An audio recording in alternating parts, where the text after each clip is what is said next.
আমরা বাইজিদ বুস্তামি রহমতুল্লাহ আলাইয়ের মাজার শরীফ জিয়ারত করতে যাচ্ছি।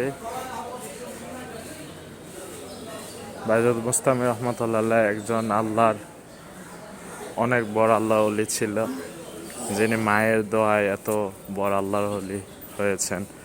সবাই ছোটবেলায় জেনে থাকবেন যে বাইজিদ বুস্তামি রহমতুল্লাহ আলাইহ ছোটবেলায় তার মায়ের শিয়রে দূর থেকে পানি এনে দাঁড়িয়েছিলেন। মাকে ঘুম থেকে জাগাননি, মায়ের কষ্ট হবে বলে। মা ঘুম থেকে জেগে উঠে দেখেন তার ছোট্ট ছেলে বাইজিদ তার শিয়রে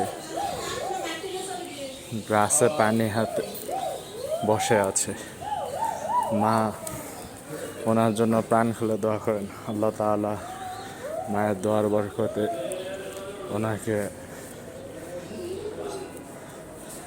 আল্লাহর বড় ওলি হিসেবে কবুল করেন। এই যে দেখুন চলে আসছি বাইজিদ বুস্তামি রহমতুল্লাহ আলাইহির মাজারে। এটাই ওনার মাজার। এই যে এটাই